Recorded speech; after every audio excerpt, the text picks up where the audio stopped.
Hey, welcome to Adventures with Peps. This week we are doing something a little bit different. A while back I showed you a Lost Relics Warhammer Quest unboxing, and I thought it was time to actually paint up the figures. Now I'm not going to show you how to paint each and every figure to tabletop standard. I am just going to grab one and paint it. So in this video we are focusing on a Regis Fulbringer. But in the same time I'm going to be painting Zandai, Giant Fell, the Storm Raider and Taros the Bird. But we're going to see all the steps via Regis. So starting off with the Citadel Ceramite White. And I'm basically going to pick up all the spots where I've got to paint his face. Now for a long time I have not played fantasy since, oh my god, I don't know, when they used to have army books. Probably 3rd or 4th edition, most likely 3rd edition. So it has been a long time. So what I'm doing first with my terrible brush, I need to fix those bristles that have decided to just shoot off to the side today. I really watered down the white, so it's got like a creamy consistency. I loaded up the brush and I am just heavily coating any robe areas and the skin on all the models. My brush was the state, so I'm going to fix that and we'll be right back. Right, so I've also done his cloak on his back, obviously got the head, picking out a few areas on his staff as well that I think I'm going to paint red. The pictures they supply you to show you how to paint are not great. It's the basic gold Stormcast. There's lots of blues, there's whites, there's some creams. There's nothing too exciting. The bird also looks pretty dull. There was a part of me that wanted to paint them up differently, try out some of the more exciting colour schemes that the Stormcasts have. But the whole game shows this group in the gold, in the blues. So for the most part I'm going to stick with that. I do not follow the box scheme all that well. I can't spit my words out. So yeah, I primed everything black, heavily dry brushed it silver, hit up anything that wasn't going to be gold with the white, and then everything else that was left is getting this Zealot yellow on it. Now this is my little trick. I find that if I paint this over a silver metallic base coat, or in this case lead belcher, ends up looking very golden. So I just load up the brush with some Zealot yellow, and as you can barely see, I start hitting up the model all over. Now in no way at all is this anything better than basic tabletop. I just don't like grey miniatures. If I can play a board game and have painted figures, I will. And I use speed paint all the time. It's my cheating way to get models painted. This isn't going to win you awards, but if you've just got so much plastic sat on the shelf waiting for paint, this is a good way to start speeding through it. You can take your time and get a very nice finish with this, and there's some great painters out there that if you just type in how to paint with speed paint, you'll see they do amazing jobs.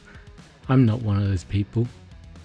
I have at best 30 minutes to an hour every night to do hobbying, so for me it's more about speed and quantity over quality. It's sad to say that, but I want to be able to slap some paint on a model, be happy with the result and play some games. I don't need hugely tabletop standard. I'm not entering tournaments. I'm not entering painting competitions. This is purely for my enjoyment. I enjoy painting like this and relaxing for that hour every night. I get to zone out.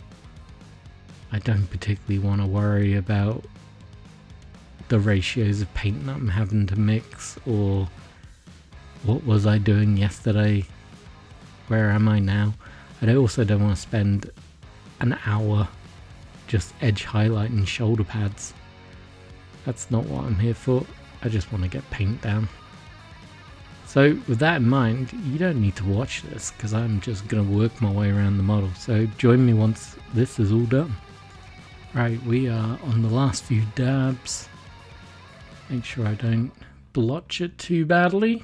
And there we go, we got the Zealot yellow down. Let that dry up a little. Just a few bits that I may have missed. There we go, the main colour is pretty much down. I'm going to hit up the staff while we're at it. Staff in the photo is golden. It also has white accents on it, which I really don't like. Not entirely sure what it is, but I'm not a fan. Yeah, so I'm going to do the whole staff golden. I really don't know much about the Stormcast Eternals. I've not bothered to learn Age of Sigmar. I've read a couple of books. I've read some of the Stormcast Eternal books. I've also watched, is it Black Talon? So I know roughly that they're born of the lightning and their souls that are reforged again and again and again. And every time they're stripped a little bit more of their humanity. But ultimately, it's not a theme that I've took to, which is a real shame. I am starting to find myself drifting away from Games Workshop and 40k in general, which is a real shame. But I'm just not being held by the game or the miniatures anymore. So I'm grabbing Slaughter Red. This is going to be a little accent colour we use. I enjoyed the books. I enjoy all the Black Library stuff. Don't get me wrong, that is so much fun to read and enjoy. But the miniatures aren't holding me like they used to. I don't know if it's because of my reinvigorated interest in 2000 AD. Probably has a large part of it.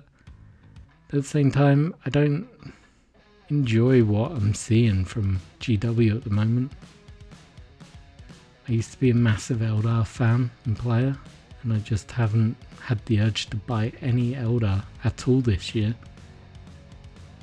Even with like things like the new Avatar and the Exarchs, or the, what are they called again? See, I've already forgotten what they're called. Got the Banshee Phoenix Lord, that was it. She came out, no interest in that. I do play Tacticus, which is fun, it's quick and fun. But as far as going into a Games Workshop, I don't think I've gone into a Games Workshop at all since pre-COVID. The local hobby store does have it, but I rarely go to that either because they don't have a lot of Warlord Games product there, so I rarely go in. It's a little sad, to be honest with you. I used to be such a collector. Now I'm finding myself on the outskirts, just looking in now and again. I'm sure something will grab my attention and draw me back in. Necromunda is coming very close. At the same time, there's so many books for that now, I don't even know where to begin. And now we are on to Crusader Skin after we just did those little accent colours. Obviously this is going to be for the face. But I think that's my big problem with all of Games Workshop stuff. You need so many books to play. I was looking at Necromunda and I'd have to have the main book plus a house book at the very least if I wanted to play. Obviously collecting's a different matter, and you will see that I've bought some Necromunda kits. But yeah, it's all too daunting. I don't want to have to buy 10 books to be able to enjoy my game. So I think I'm just taking a step back from GW. We'll have a few painting videos here and there, because I still have a lot in my back collection. I also have the second edition box to unbox. Got Space Hulk sitting here. We got the mini Blood Bowl game to unbox. So there's plenty still coming up. I just don't foresee me buying new stuff this year at all from them. Which is crazy to say that. My bank account's happy. But my spirit is a little broken with them. So we're moving on to High Lord Blue. I'm going to use this on the cloaks. Now, once again, they have like the inside of their cloaks are white, the outside's blue. I'm not going to bother with that at all. I'm just going blue on blue. They also show that his shoulder pad is blue. I'm not doing that either. I like him all being gold. I'm also going to do a lot more of his robes in the blue. Later on I go back to do the part that's got all the runes etched in it. I go for a more lighter colour, like a cream colour for it. Ultimately I'm just going to hit this all up blue. I'm also going to stop rabbiting on. You just heard me rant for a couple of minutes there. If you're still hanging on after that rant, you are a legend. Make sure to like, comment, subscribe. And I'll try and keep my rants down to a minimum. So, big problem with the back was that not a lot of detail. It's pretty flat back there. So this might take a couple of hits of the blue to get the colour that I think I want. Maybe I'll have to do a dark wash on it. But I'm pretty happy. Like I said, this model isn't going to win any awards anytime soon. But it's going to look a lot nicer on the board painted than unpainted. I'm just going around fixing any issues that I see. Darkening up some splodges here and there. And we will move on to the next stage. So here we are. So far everything's slowly drying. There's some definitely dark pools that are still wet. I've got the dark wood speed paint, which is a nice dark brown. I got a finer brush. I'm just going to try and paint on his hair and beard. In the artwork he is an old man with white hair. I'm not a fan of that.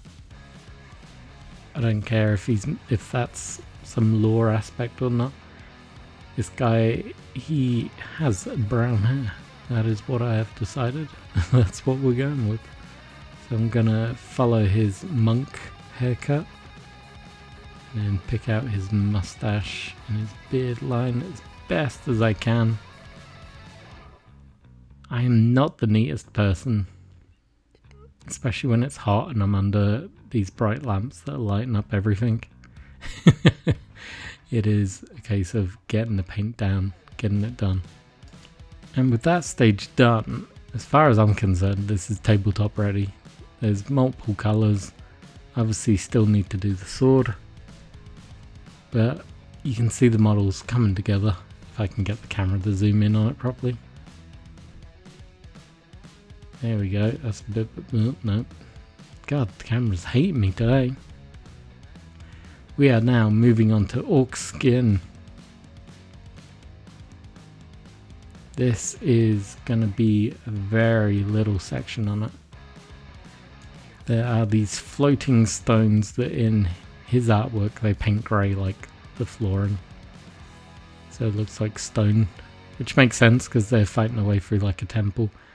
I am a Skaven fan at heart, so this obviously had to be warpstone in my mind. So I had to grab the brightest green in my collection and slap it onto it.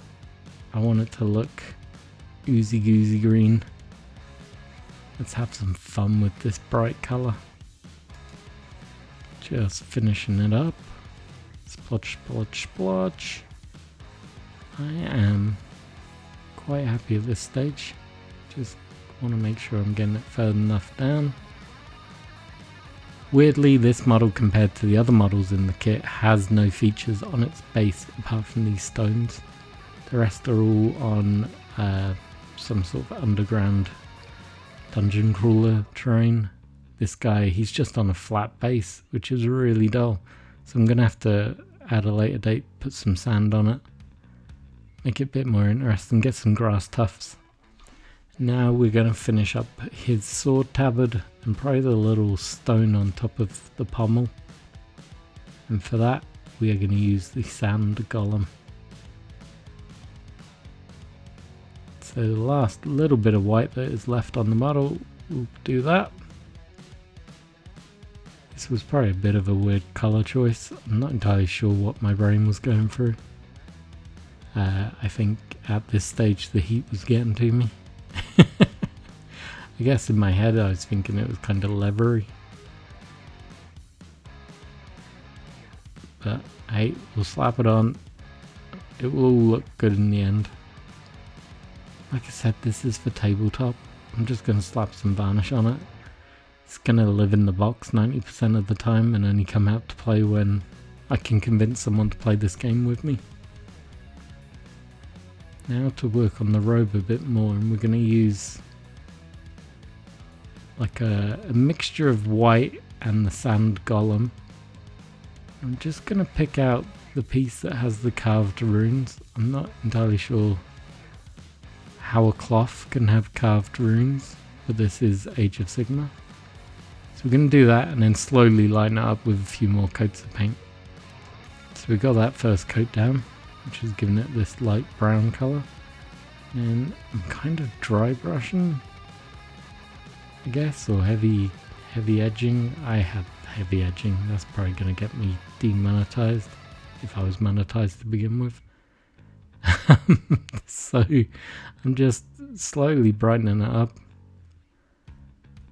I kind of wanted this runey section to stand out, and as you can see the heat is so hot in this room right now that the brush is drying up. I'm having to dip the brush in water to keep the paint going, which is then wetting it down too much. Look, I'm barely getting the brush to the model. It is stupidly hot right now. Let's I'm gonna have to try and work on this paint a bit. Okay, we're back. What was I doing? Oh yeah, had to really water down this paint now, so you can see I'm using it a little bit different. It's got the pigment in there, but it is runny as can be.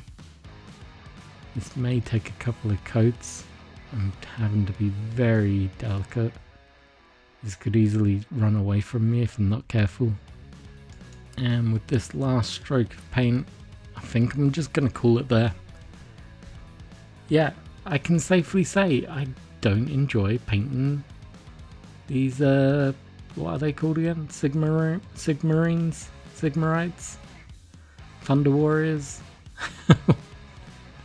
So yeah, I'll take some pictures and I hope you come back soon. Cheers for watching.